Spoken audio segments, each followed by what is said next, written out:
हैदराबाद में रिपोर्ट ग़ुलाम हुसैन ख़ासख़ेली। अॼु 20 नवंबर ॿारनि जो आलमी ॾींहुं मुस्तक़बिल जे मासूम उम्मीदुनि जी हिफ़ाज़त असां सभिनी जी ज़िम्मेवारी आहे।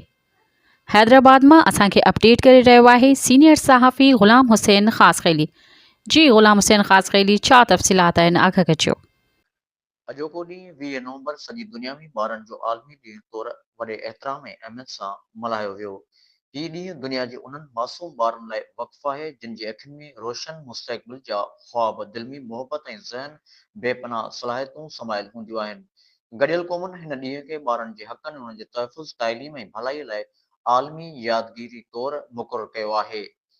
ॿार क़ौमुनि जी तइमीर जा बुनियाद आहिनि। हर समाज जी तरक़ीअ जो हक़ीक़ी राज़ ॿारनि जी बहितरी ऐं बुनियादी हक़नि जी हिफ़ाज़त में लिकल आहे।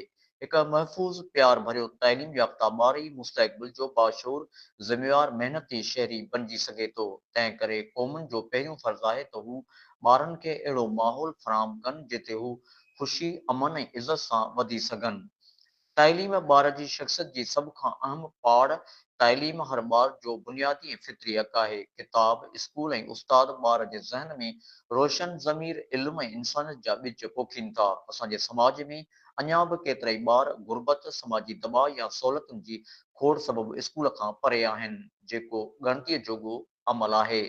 अॼु जे ॾींहं ते इहो अहद करणु घुर्जे त को बि ॿार तालीम जे रोशनीअ खां महरूम न रहिजे। ॿार सॼी दुनिया जा सभ खां नाज़ुक, हसास ऐं नफ़ीस फ़र्द हूंदा आहिनि। उन्हनि जी हिफ़ाज़त, नफ़सियाती आसूदगी ऐं समाजी एहतराम कंहिं बि समाज जी इख़्लाक़ी अज़मत जी अलामत हूंदी आहे। ॿार जो आवाज़ ॿुधणु, उन्हनि जे अहसासनि खे सम्झणु, उन्हनि जे ख़्वाबनि जी सार संभाल करण ई हक़ीक़ी इंसानियत आहे।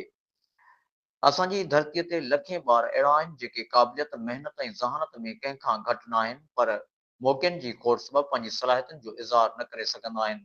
स्कूलनि में सहूलियतुनि जी खोड़, बस्तियुनि में गैर महफ़ूज़ माहौल ऐं ॿारनि सां समाजी रवैयनि जो सख़्तीअ सां जाइज़ो वठण जी ज़रूरत आहे त जीअं हर ॿार महफ़ूज़ ऐं मुतमिन थी सघे। मीडिया में ॿारनि जे हक़नि जी तरवीज में मरकज़ी किरदारु अदा करे सघे थी। आगाहीअ वारा प्रोग्राम, रिपोर्टूं, दस्तावेज़ समाज में शौर वधण लाइ अहम आहिनि। मीडिया खे घुर्जे त ॿारनि जे मसइलनि खे संजीदगीअ सां उजागर करे। ॿारनि जे आलमी ॾींहं जो बुनियादी पैगाम: हर ॿार प्यार, तहफ़ुज़, तइलीम ऐं इज़त ऐं ख़ुशहाली मुस्तक़बिल जो हक़दार आहे। हीउ हक़ न कंहिं मुल्क, न कंहिं समाज ऐं न कंहिं माण्हू वटि रहणु घुर्जे। उहे हक़ हर ॿार लाइ आहिनि ऐं उन्हनि जी हिफ़ाज़त सभिनी ते लाज़िम आहे। अचो त सभई इहो तहफ़ुज़ कयूं त ॿारनि खे पढ़ाईंदासीं ऐं इल्मु ॾियारींदासीं।